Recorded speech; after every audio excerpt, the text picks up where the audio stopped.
Hi, welcome to our channel of IGNOU Audiobooks. Indira Gandhi National Open University, School of Continuing Education, Bachelor's Degree Program, Elective Course, Gender Studies, BGSE-001 Gender Sensitization, Society, Culture and Change, Block 2. Conceptualizing Gender, Unit 5 Family, Love and Power. 5.1 Introduction. Family is the basic unit of a society. It is also an institution that is considered as the seat of nurturing, care and socialization of an individual. It is also supposed to be an institution that protects a person from the evils and threats of outside world. But, on a closer look with patriarchal backdrop and gender lens, the institution of family is found not to be an egalitarian but hierarchical structure. In this unit, you will read about how family can be a seat of power and subordination and oppression of some members, namely women, the girl child, and also of the members of non-normative sexuality. Let us now look at the objectives of reading this unit. 5.2 Objectives. After reading this unit, you will be able to times explain the nature and functions of family. Times analyze myth of family as an egalitarian and secure space, and times critique subordination and hierarchy within the structure of the family. 5.3 Nature and functions of the family. Various studies from across the world have elaborated upon the nature and functions of family. Majority of these studies emphasize on the universality of family as a social institution that provides socialization, support, love, and protection to its members. These studies portray family as an egalitarian space whereby all members enjoy equal patronage and love, and consider it as a heaven in an otherwise insecure and violent world. However, there are studies which challenge such unilineal understanding of family. These studies come mainly from feminists and queer scholars. They discuss heteronormative gendered family ideology that puts its members in a ladder of hierarchy, whereby certain members enjoy more power and higher status than others. They bring forth the ways in which power operates within family, determining differential access to resources, both material and non-material. Violence and discrimination are used as tools to maintain family integrity, status, power, and honor, thus negating the idea of family as a safe haven and egalitarian space. Let us read about functionalism, which is an important mainstream theory. Functionalism. Functionalism states that family forms the basic institution of every society and is universal in nature. Through its various functions, family meets the functional prerequisites of the society and helps maintain its equilibrium. This theory is based on the understanding that the biological imperatives of motherhood predispose women for indoor work, whereas the greater physical strength of men leads them naturally into the provider role. The most basic relationship within the family is that of mother and child based on the physiological facts of pregnancy and lactation. Therefore, the mother is primarily responsible for rearing and nurturance of the child, whereas the father plays an indirect role. Functionalists propose that the wife is required to give direct help to the husband's work. She is expected to adjust and assist the husband in meeting the various demands the occupational sphere places on him. Talcott Parsons is the most prominent proponent of functionalist theory, and his ideas finds an elaboration in his famous work Social System, 1951. According to Parsons, family is the basic agent of socialization, and every member of the society derives their role and status from their position in the family. Parsons and Bales, 1955. Parsons also describes that a nuclear family is the best form of family for an industrialized world. In nuclear families, the wives are mainly responsible for raising children and not expected to hunt for ascribed status, and the children are not yet grown up for competition. Therefore, the authority and ascribed status of the husband is not threatened, thereby maintaining the stability of the family and society. In such explanations by functionalists, the question of distribution of power among members of the family is presented as a voluntary acceptance of hierarchy, with the male head husband enjoying power and the female wife accepting it without any conflict. Feminist studies critique functionalism, bringing forth the various ways in which power operates within family, leading to hierarchy, discrimination, and violence against various members. They show family as not just a space of love, peace, and cooperation, but also of conflict, violence, and negotiation. 5.4 Feminist Perspectives. Mainstream studies described the family as an indispensable social institution based on cooperation, harmony, common interests, and equality. To a large extent, they have also taken man within the family as the basic unit of their study and have neglected women's experiences.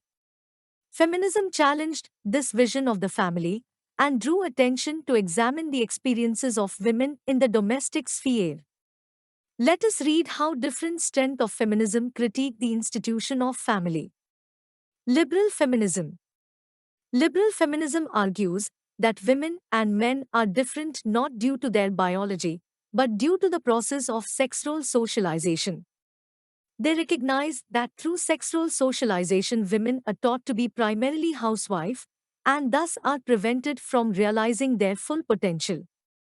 This relegated women to the so-called private sphere of family, make them dependent upon their husband, which lead to their subordination.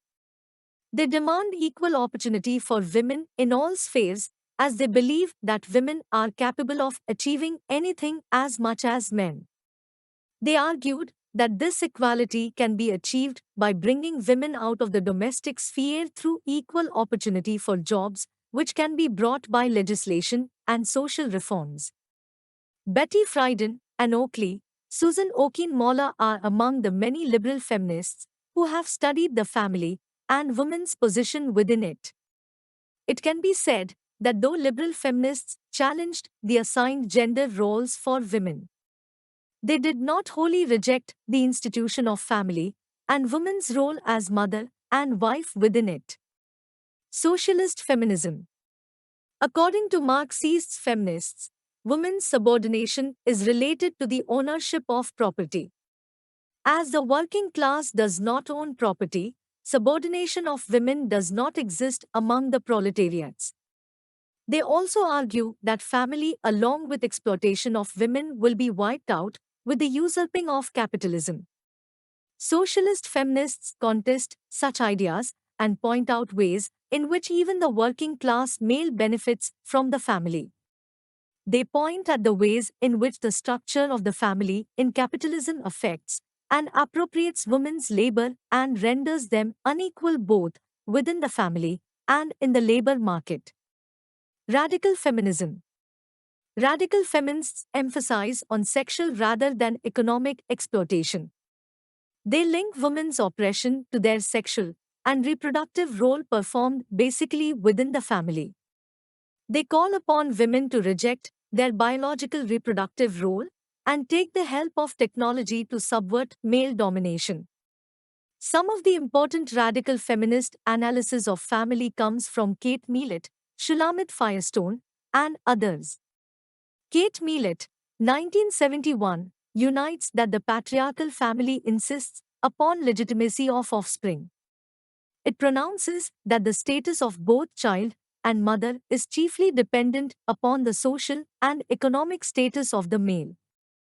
Shulamit Firestone, in her book The Dialectic of Sex, 1972, opines that the material basis for the inequality between men and women is produced within the biological family. The family requires that women are dependent on men and children on adults for their survival. This pattern of dependence, according to her, gives rise to a psychological pattern of dominant submission. 5.5 Feminist studies on family. Feminist scholarship began by pointing to the wide gap between the everyday experience of women within family and anthropological sociological knowledge available. Therefore, the immediate task that they undertook was to underline the invisibility of women in the existing studies, Rege, 2001, p.14. Much feminist work has targeted the family in terms of the structure of marriage, unequal distribution of resources between men and women, and gender division of labor. They argue that women face discrimination in access to health, education, food and clothing, son preferences within family, domestic violence, and many other such issues occurring within the family structure. Critique of mainstream research, feminists pointed out that early Indian sociologists, for all purposes, assumed the Hindu joint family of classical, Sanskritic usage as the Indian family. It excluded the family structures and kinship ideals and practices of non-Hindus, that of South and Northeast India, lower castes, of non-patrilineal communities, and others. They thus ignored the various ways in which different kinship patterns in different regions and communities affected the lives of its members, especially that of women differently. Uberoi, 1993, p.39. It was only the work of Iravati Karve, in which she undertook a comparative study on kinship and marriage in North and South Indian families, that some light has been thrown on differential pattern of kinship and its effects on its members, especially that of women. Thus, mainstream studies, feminists argued, failed to inform or confront practical challenges related to the institution of family in India, and wrongly portrayed it as an egalitarian and harmonious institution benefiting all.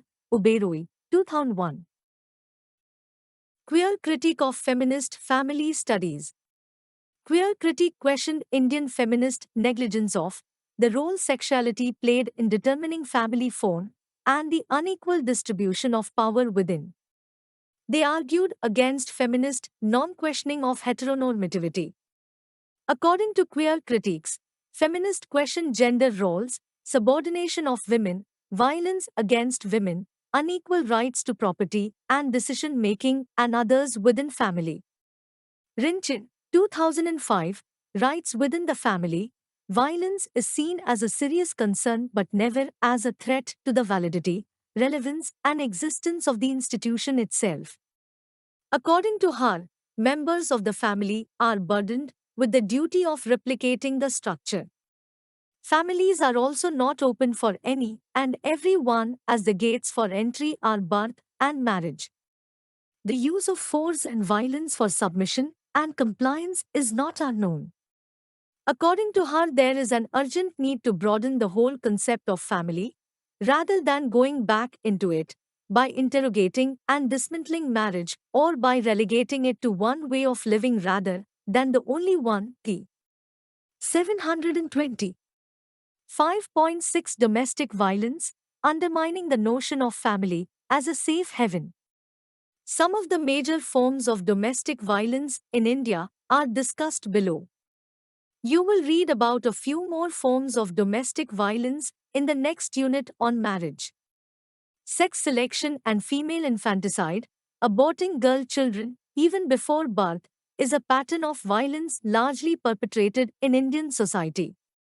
Even before the female baby is born, she is killed inside her mother's womb by abortion. The decline in female-male sex ratio over last few decades confirms this fact.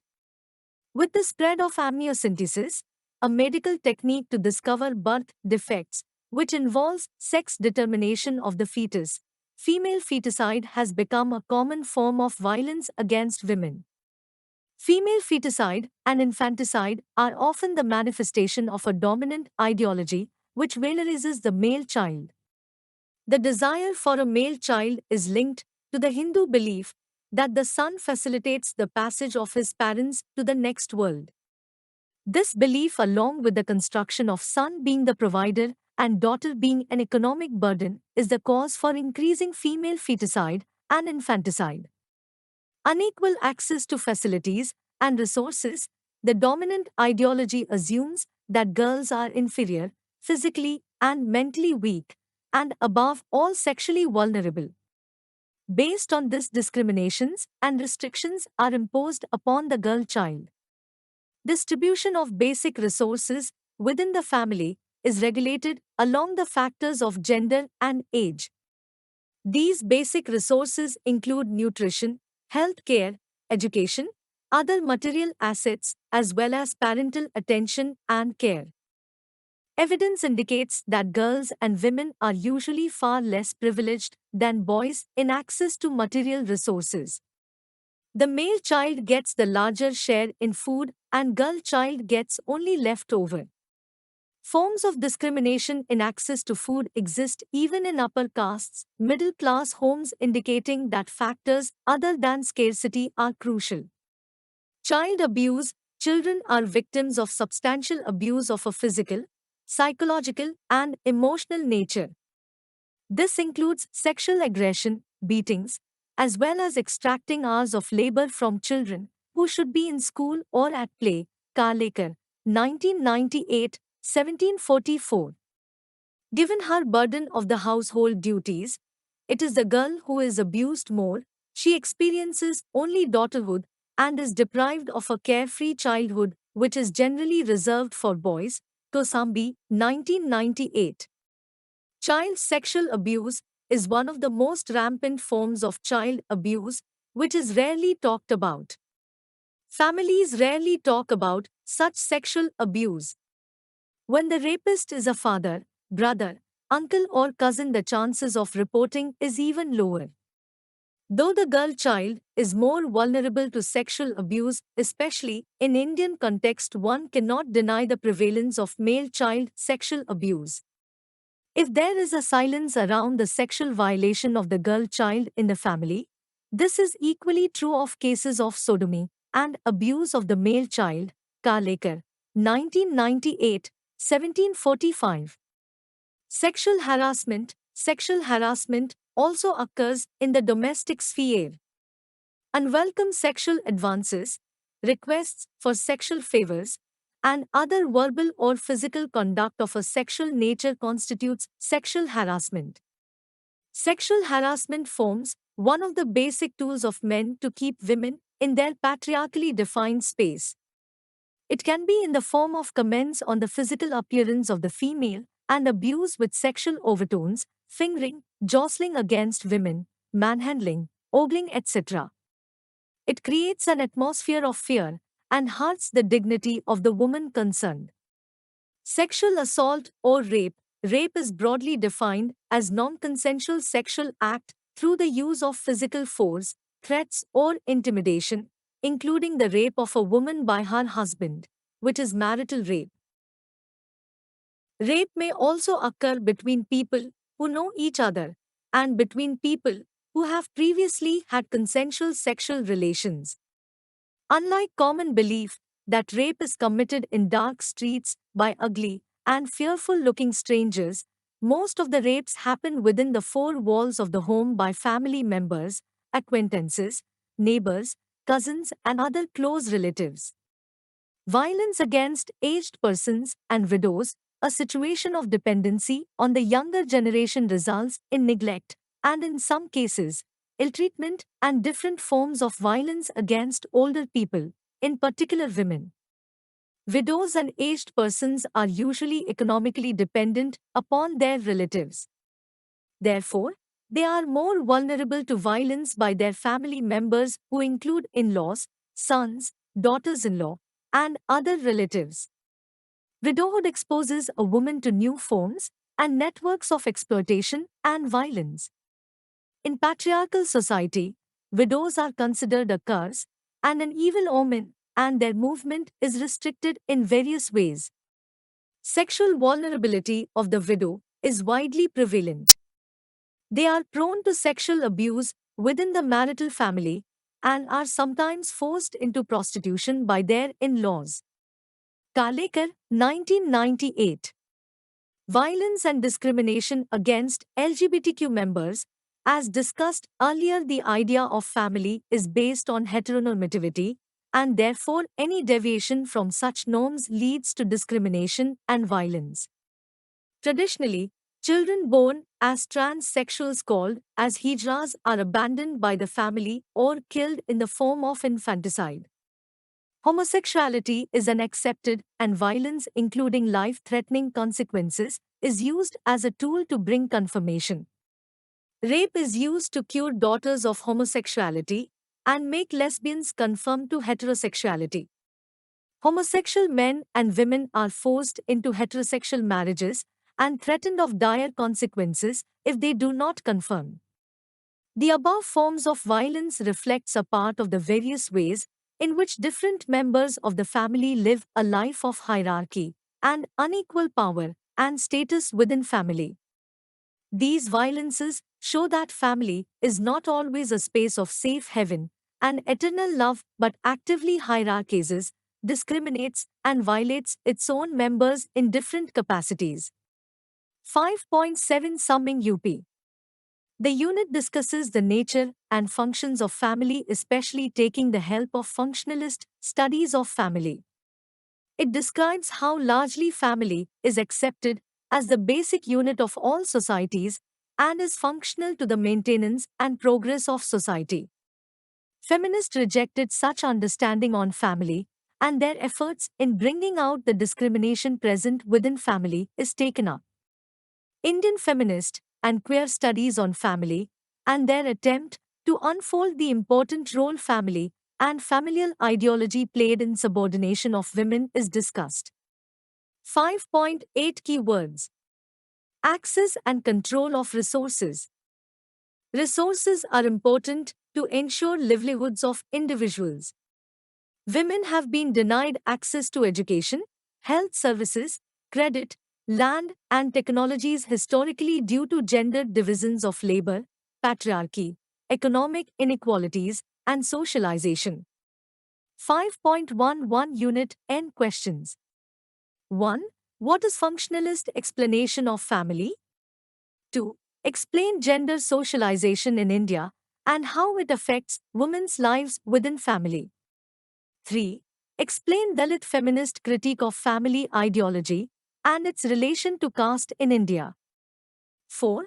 What is heteronormativity and how does it violate rights of different members? Thank you for watching. We will see you in the next video with the next chapter.